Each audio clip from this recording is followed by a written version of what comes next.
नमस्कार मंडळी. हो, तुम्ही थंबनेल पाहिलात ना, अगदी बरोबर आहे. आज आपण ना किसनीवर बेसन पिठाचं मिश्रण ओतून झणझणीत, चटपटीत, तोंडाला चव आणणारा असा पदार्थ बनवतोय. बेसन पिठाचे आपण घरात नेहमीच वेगवेगळे प्रकार बनवत असतो, पण आज आपला हा पदार्थ ना खूप वेगळा, हटके आहे बरं का. पोट भरेल पण मन भरणार नाही इतका चविष्ट. रेसिपी आवडल्यास एक लाईक नक्की करा. चला तर मग वेळ न घालवता लगेचच रेसिपीला सुरुवात करूया. त्यासाठी इथं मी ना 1 वाटी बेसन पीठ घेतलेलं आहे. हे बघा. तर सर्वात अगोदर काय करूया, हे बेसन पीठ ना आपण चाळून घेऊया. त्यासाठी ना एका गाळणीमध्ये हे बेसन पीठ मी काढून घेतेय. त्यानंतर यामध्ये ना आपण 2 चमचे कॉर्नफ्लॉवर घालूया. आता कॉर्नफ्लॉवर ऐवजी ना तुम्ही तांदळाचं पीठ घातलं ना तरी सुद्धा चालेल. ही पीठ ना आपल्याला चांगली चाळून घ्यायची आहे. हे बघा, सगळ्या गुठळ्या छान अशा मोडून जातात ते.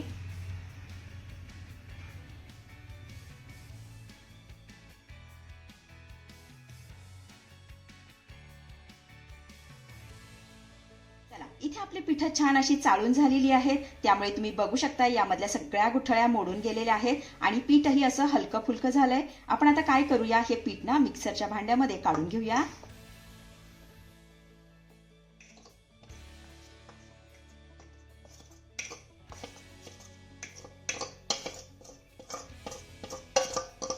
आता काय करूया, यामध्ये घालूया चवीपुरतं मीठ. आता ज्या वाटीने आपण बेसन पीठ घेतलं होतं सेम त्याच वाटीने अर्धी वाटी पाणी यामध्ये घालायचंय. नंतर याला झाकण लावायचंय आणि मिक्सर आपल्याला सलग फिरवायचं नाहीये बरं का. तर मिक्सर आपल्याला चालू बंद करत 2 मिनिटं हे मिश्रण चांगलं फिरवून घ्यायचंय. तर इथे तुम्ही बघू शकता आपलं बेसन पिठाचं मिश्रण बनवून तयार झालेलं आहे. हे बघा, आपण आता हे एका भांड्यामध्ये काढून घेऊया.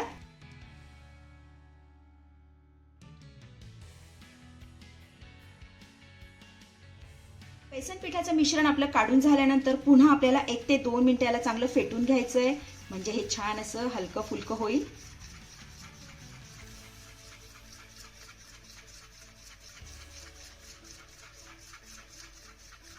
तर हे मिश्रण मी 2 मिनिटं चांगलं फेटून घेतलेलं आहे. हे बघा, छान असं हलकं फुलकं झालेलं आहे. आपण आता हे थोड्या वेळासाठी बाजूला ठेवूया.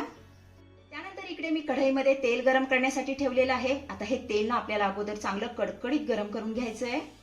तर इकडे आपलं तेलही चांगलं कडकडीत गरम झालेलं आहे. त्यानंतर इथे मी ना अशा पद्धतीची किसणी घेतलेली आहे. आता तयार केलेलं बेसन पिठाचं मिश्रण आपल्याला थोडं थोडं करून या किसणीवर ओतायचंय. हे बघा, अशा पद्धतीने ओतून घ्यायचंय. तर इथे तुम्ही बघू शकताय मस्त अशी गोल गरगरीत बुंदी आपली पडतीये.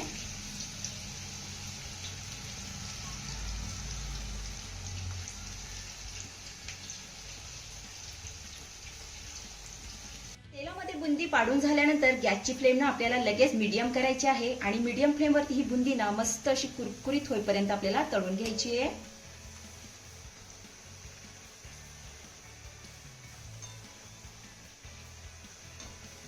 बघा, इथे आपल्या बुंदीचा रंग बदललेला आहे. छान असा सोनेरी रंग आलेला आहे. तर बुंदी आपली मस्त अशी कुरकुरीत तळून झालेली आहे. आपण आता हिला काढून घेऊया.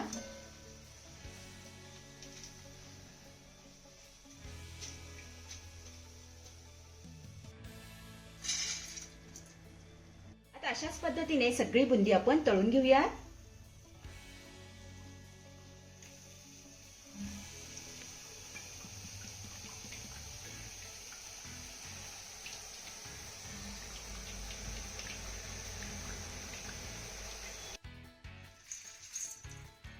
तर इथे आपली मस्त गोल गरगरीत कुरकुरीत बुंदी बनून तयार झालेली आहे. हे बघा, आता किसणीच्या साहाय्याने बुंदी पाडण्याची ही पद्धत तुम्हाला कशी वाटली मला कमेंट करून नक्की सांगा बरं का. आपण आता ही बुंदी ना थोड्या वेळासाठी बाजूला ठेवूया. त्यानंतर गॅसवरती मी कढई ठेवलेली आहे. आता यामध्ये ना आपल्याला 1 ते 1.5 चमचा तेल घालायचंय. तेल आपलं चांगलं गरम झालं की अर्धा चमचा यामध्ये आपण जिरे घालूया. नंतर एक बारीक चिरलेला कांदा यामध्ये घालायचा आहे. कांदा ना आपल्याला चांगला मऊसूत होईपर्यंत परतून घ्यायचा आहे.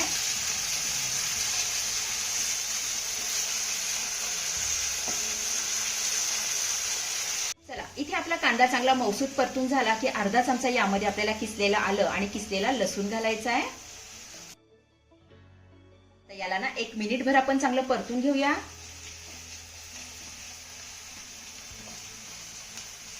आलं आणि लसूण चांगलं परतून झालं की पाव चमचा हिंग घालूया. नंतर 1 एक चिरलेला टोमॅटो घालायचा आहे.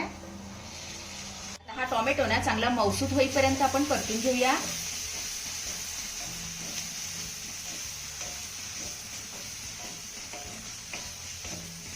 टोमॅटो आपला चांगला मऊसूत परतून झाला की यामध्ये ना आपण काही सुके मसाले घालूया. अर्धा चमचा काळा मसाला यामध्ये घालायचा आहे. पाव चमचा हळद, अर्धा चमचा धनेपूड, सोबतच पाव चमचा यामध्ये आपण गरम मसाला घालूया. हे घातलेले मसाले आपल्याला 1 ते 2 मिनिटे चांगले परतून घ्यायचे.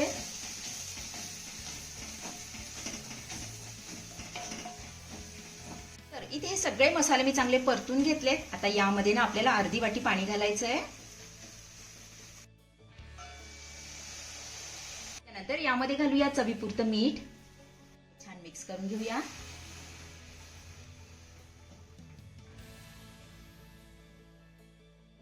तर इथे आपलं सर्व साहित्य चांगलं मिक्स करून झालं की 2 मिनिटांसाठी यावर ना आपल्याला झाकण ठेवायचं आहे, म्हणजे आपले मसाले छान असे शिजतील. 2 मिनिटांनंतर यावरचे मी झाकण काढतेय. तर इथे तुम्ही बघू शकता मसाल्यांना मस्त असं तेल सुटलेलं आहे, म्हणजे आपले हे मसाले छान असे शिजलेले आहेत. त्याला पुन्हा चांगलं मिक्स करून घ्यायचं आहे.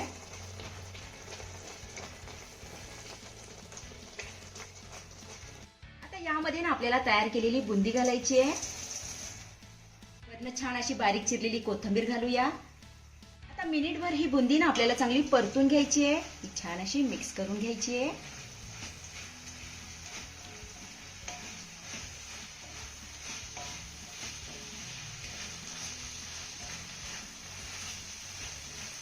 तर इथे आपला हा चटपटीत बुंदी मसाला बनवून तयार झालेला आहे. चवीला जबरदस्त लागतो. अतिशय साधी आणि सोपी रेसिपी आहे. नक्की करून बघा. आपण आता ही भाजी ना काढून घेऊया.